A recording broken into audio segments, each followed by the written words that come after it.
pada diri kita. Berapa ribu kali kita sudah ruku dan sujud sampai dengan detik ini? Pertanyaannya, dari sekian ribu sholat yang pernah kita tunaikan, berapa persen bacaan sholat yang kita paham? Nabi, Rasul, ahli surga, turun surah langsung menjamin surganya. Ya, panglima tertinggi yang sangat dihormati, disanjung oleh langit dan bumi, masih punya waktu untuk keluarganya, sayang pada istrinya, dekat dengan cucunya, mengayomi umatnya. Kita siapa? Antum sibuk apa sih? Bismillahirrahmanirrahim. Kana Nabi sallallahu alaihi wasallam qala, sahabat Abdullah bin Mas'ud membagi pesan kepada kita, adalah kebiasaan Nabi sallallahu alaihi wasallam dalam ta'lim. Karena kalau bersambung dengan orang, selain berfungsi menguatkan, itu menunjuk kebiasaan. Jadi kalau Anda baca hadis, temukan kalimat kana Nabi sallallahu alaihi wasallam, kana Nabi sallallahu alaihi wasallam. Ini selain menunjukkan, menguatkan informasi, memberikan makna pernah dikerjakan, itu juga menunjukkan kebiasaan yang dilakukan. Bicara menerjemahkannya adalah kebiasaan Nabi sallallahu alaihi wasallam, yatakhawwaluna bil mau'izati fil ayyami karahatas sa'amati 'alaina. Adalah kebiasaan Nabi sallallahu alaihi wasallam jika ingin memberikan pesan dan mempraktikkan pengajaran kepada kami, memberikan nasihat, maka beliau senantiasa membuat jadwal-jadwal, sehingga dengan itu tidak nampak kebosanan kami belajar dengan Rasulullah sallallahu alaihi wasallam. Nah, pesan di hadis ini, teman-teman sekalian, nanti kita sambungkan dengan hadis yang lainnya. Jika Anda ingin memilih majelis ilmu yang kiranya bisa memberikan manfaat pada diri Anda, maka pesan dari sahabat Abdullah bin Mas'ud mengikuti manhaj Nabi sallallahu alaihi wasallam. Yang pertama, coba Anda petakan dulu ya, pelajaran-pelajaran apa yang sekiranya bermanfaat bagi diri Anda. Maaf, tidak harus semua taklim Anda ikuti. Taklim ini ikuti, pindah ini ikuti, pindah itu ikuti. Pertanyaannya, apakah taklim yang Anda ikuti itu Anda membutuhkannya atau tidak? Anda lagi butuh fikih tentang bisnis, Anda masuk bahasan fikih jenazah. Apa yang Anda butuhkan? Walaupun Anda butuh bagian dari itu, tapi ada prioritas yang harus Anda bahas. Maka dari itu, hendaknya, kata sahabat Abdullah bin Mas'ud, kalau Anda ingin ikut taklim, Anda petakan dulu prioritas kebutuhan Anda itu apa. Nah, dalam agama nanti prioritas dibagi pada dua bagian. Maaf, masih ada waktu? Boleh saya minta 5 menit? Boleh ya? Saya berikan gambaran. Kalau Anda ingin ada langsung harus Anda kerjakan, tidak usah angkat tangan, apalagi angkat kaki, langsung aja Anda pamit, nggak ada masalah ya. Tapi saya minta 5 menit sedikit untuk memberikan gambaran. Saya turunkan dulu dalilnya. Satu, hadis Nabi di Sahih Muslim, jilid yang pertama, nomor hadis yang ke-8. Di Al-Arba'in dikutip oleh Imam An-Nawawi, ditempatkan nomor hadis yang kedua. Baik. Singkatnya, dari Umar bin Khattab radhiyallahu taala anhu, turun malaikat Jibril menyamar jadi laki-laki, datang kepada Nabi di majlis Nabi. Baik, bainama nahnu julusun 'inda Rasulillah istala 'alaina rajulun shadidu bayadis thiyabi, shadidu sawadis sya'ri, la yura 'alaihi atharu safari, wa la ya'rifu minna ahadun. Fajalasa ila an-nabi sallallahu alaihi wasallam, fa asnada rukbatayhi ila rukbatayhi, wa wada'a kaffayhi ala fakhidhayhi, fa qala ya Muhammadun akhbirni 'anil Islam. Paham? Belum. Baik, setangkat sebentar. Datang seorang lelaki ya di hadapan kami tidak tahu siapa dia, mengenakan pakaian yang putih bersih, rambutnya menghitam rapi, mengambil saf pertama sampai menempel lututnya dengan lutut Nabi sallallahu alaihi wasallam, meletakkan tangannya di paha Nabi, lantas dia bertanya. Perhatikan, pertanyaan pertamanya adalah memberikan contoh pada kita apa yang harus Anda pelajari pertama kali ketika mau ikut ta'lim. Mal Islam, apa itu dasar-dasar keislaman? Kita muslim, masuk Islam disebut muslim, sampai wafat dijaga. Turun Quran surah ketiga 102, wala tamutunna illa wa antum muslimun. Jangan sampai wafat kecuali jadi muslim yang baik. Pertanyaannya, ketika saya masuk Islam, apa yang harus saya pelajari pertama kali? Maka dijawab oleh Nabi, ada 5 hal di sini. Satu, antasyhadu an la ilaha illallah wa anna muhammadar rasulullah. Anda sudah masuk Islam, menetapkan Allah sebagai Tuhan, maka pelajari dulu ilmu yang menguatkan keyakinan Anda bahwa Allah sebagai Tuhan. Ilmunya disebut dengan ilmu tauhid. Jadi kalau Anda mengatakan asyhadu an la ilaha illallah, jangan cukupkan di lisan kata Nabi, tapi sertakan dengan pengetahuan. Bahkan turun ayat di situ, Quran surah ke-47, ya, surah Muhammad SAW ayat ke-19. Fa'lam, jelas, fa'lam. Anda mesti punya ilmu. Maka ketahuilah itu harus tahu. Makanya dari kata alima, punya ilmu, fa'lam, maka mesti punya ilmu. Annahu la ilaha illallah, untuk menetapkan tiada Tuhan selain Allah. Anda mengatakan Tuhan saya Allah, disoal oleh orang lain, mana buktinya Allah sebagai Tuhan? Sekarang ramai dibincangkan, di mana Allah, begini, begitu dan sebagainya.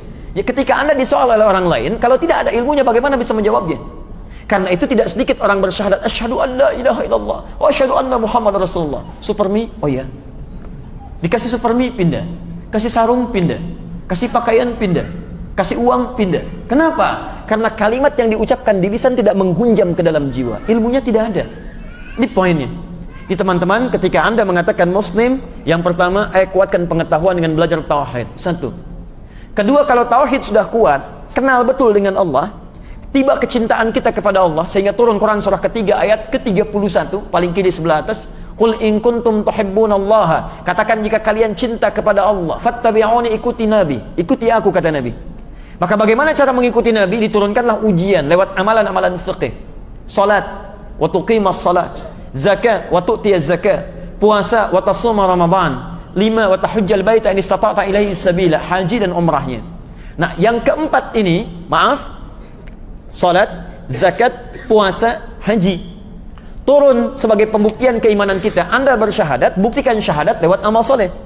Amal solehnya diantaranya yang pokok, salat, zakat, puasa, haji. Syahadat pakai ilmu, ilmunya disebut tauhid. Maka salat pun pakai ilmu. Maaf, zakat pakai ilmu. Maaf, puasa pakai ilmu. Maaf, haji pakai ilmu. Kalau Anda ingin menunaikan salat lantas tidak ada ilmunya, bagaimana bisa menunaikan salat dengan benar? Ya Allah, saya bertobat, ya Allah, saya mau kembali kepadamu. Saya akan menunaikan salat dengan rajin mulai hari ini. Gak apa-apa, maghrib nanti 5 rakaat. Masya Allah. 3. Dan ada ilmunya. Selevel sahabat Nabi bernama Khalad bin Rafi Az-Zuraiqi, disebutkan di hadis Muslim nomor hadis 397, itu pernah salat di samping Nabi. Datang ke masjid Nabi, ja'a rajulun ila Nabi sallallahu alaihi wasallam, fadakhala al-masjid an-nabawi, salat di masjid Nabi. Kemudian wan nabiyyu fi nahiyatin ukhra min al-masjid. Nabi itu duduk di sisi yang lain di masjid. Dia salat, begitu selesai salat, thumma atan nabiyya sallallahu alaihi wasallam, dia mendatangi Nabi sallallahu alaihi wasallam. Faqala assalamu alaik, dia berkata assalamu alaik ya Rasulullah. Kata Nabi, wa alaikassalam wa rahmatullah, wa alaikassalam wa rahmatullah, irji' salli fa innaka lam tusalli. Anda silakan balik salat lagi karena Anda belum salat. Fa'ada salatahu 3 marat, dia mengulang salatnya sampai 3 kali. Mendatangi Nabi berkata serupa, kata Nabi, irji' salli fa innaka lam tusalli. Anda salat lagi karena Anda belum salat. Faqala ya Rasulullah ma uhsinu ghaira. Ya Rasulullah, saya tidak bisa lebih baik dari salat saya yang tadi. Alimni, tolong ajarkan saya. Persoalan orang ini bukan karena dia sahabat Nabi, bukan karena dia salat di masjid Nabi. Persoalannya, dia salat tidak sepenuhnya belajar bagaimana cara salat yang benar. Kata orang ini, tolong ajarkan saya. Diajarkan oleh Nabi, kata Nabi, idza qamta ila shalah asbighul wudu. Kalau pengen salatnya sempurna, sempurnakan wudu. Begini caranya. Famastaqbilul qiblah, menghadap ke kiblat, begini caranya. Dari mulai itu kemudian Anda bertakbir sampai dengan selesai. Setelah selesai, kita mengenal kalimat yang sangat populer sampai hari ini. Al-Bukhari nomor hadis 651. Sallu kama ra'aitumuni usalli. Salatlah kalian persis seperti kalian melihat saya salat. Melihat saya salat. Ya, Anda bisa bayangkan. Mohon maaf, sahabat Nabi, dekat dengan Nabi, hidup di zaman Nabi, salat di masjid Nabi, di samping Nabi. Salat dia tidak belajar dengan ilmu yang benar di awalnya. Disoal oleh Nabi, ulangi, kamu belum salat. Lantas siapa kita dibandingkan dengan sahabat yang baik tadi? Kita bukan sahabat, salat bukan di masjid Nabi, hidup bukan di zaman Nabi, tidak di samping Nabi, dan kita salat tanpa belajar. Itu luar biasa. Hebatnya orang tadi, sahabat Nabi, mau belajar. Sedangkan kita bukan sahabat Nabi. Ya, kenapa tidak ada yang mau belajar? Coba cek dari sekian, maaf ya teman-teman, mohon maaf sekali, ada sindiran yang halus di Quran. Bahkan ada orang salat tidak paham, tidak mengerti apa yang ia kerjakan dan bacakan dalam salatnya. Tanyakan pada diri kita, berapa ribu kali kita sudah ruku dan sujud sampai dengan detik ini? Pertanyaannya, dari sekian ribu salat yang pernah kita tunaikan, berapa persen bacaan salat yang kita paham? Jangan-jangan kita baca, kita nggak ngerti yang kita baca. Kita sujud tidak paham yang kita ungkapkan dalam sujud. Bagaimana salat kita bisa khusyuk kalau tidak mengerti apa yang kita lakukan? Dunia antum saja, antum ikut training supaya paham, ikut seminar, ikut stadium general untuk menghasilkan kualitas yang bagus. Kenapa untuk akhirat antum tidak kerjakan? Silahkan, dan sahabat mau belajar, antum kurang apa lagi? Sahabat dulu tempatnya sangat terbatas, bawahnya tanah, kalau hujan bocor, becek, kalau panas kepanasan, tiang-tiangnya dari pelepah kurma, atapnya daun-daun kurma, masih mau belajar. Antum Masya Allah, masjidnya bagus, karpetnya bagus, kipas anginnya banyak, AC-nya juga tinggi, suasananya enak, ustadznya datang sendiri, nulis sendiri, ngapus sendiri, direkam juga, Masya Allah, bagi kita gratis. Ya kalau dengan semua itu belum menyentuh Anda untuk belajar, Anda butuh apa lagi? Anda boleh sampaikan, sehingga dengan cara itulah mungkin yang terbaik bisa kita persembahkan.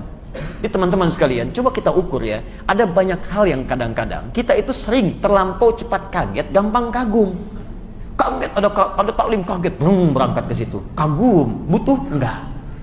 Coba cari, petakan oleh kita. Ini yang pokok dulu nih. Saya belajar fikih, cari supaya sholat saya benar. Setelah itu bagian kedua dan saya tutup di sini. Mohon maaf lebih lagi 5 menit ini. Ini betul yang bagian yang terakhir dan saya tutup di sini. Saya tidak ingin mengambil hak antum dan kewajiban antum untuk bekerja di tempat yang sedang antum kerjakan sekarang. Yang kedua saya akhiri dan saya tutup. Bagian prioritas kedua adalah mengeluarkan pekerjaan atau aktivitas yang kita jalani. Dari situ kemudian ambil tuntunan dari Al-Quran dan Sunnah yang kita bisa pedomani.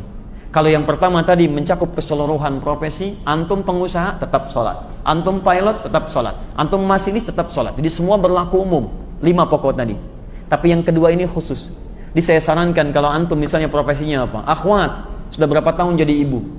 Belasan tahun jadi istri. Pernahkah anda mengeluarkan tuntunan istri soleha dalam Al-Quran? Jangan-jangan anda berdoa jadikan saya istri soleha ya Allah. Jadikan saya istri soleha ya Allah. Bahkan nama saya sudah soleha. Tidak bisa. Anda keluarkan ayatnya, Anda hadirkan hadisnya, Anda pedomani isinya. Pernahkah Anda mengeluarkan teman-teman jadi suami yang baik dalam hadis? Ada bimbingan rumah tangga, kitabul usrah. Tahukah Anda bahwa rumah tangga Nabi tidak selamanya menegangkan? 150 canda Nabi SAW.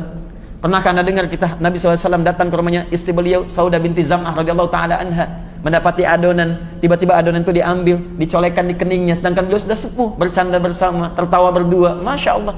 Pernahkah Anda dengar kisah bagaimana Nabi mesranya dengan Sayyidah Aisyah, balap lari bersama? Aisyah berkata, aku selalu unggul kalau balap lari dengan Nabi, tapi ketika aku semakin gemuk, kalah lagi oleh Nabi. Masya Allah. Nonton bareng, kadang-kadang digendong oleh Nabi. Masya Allah, itu luar biasa.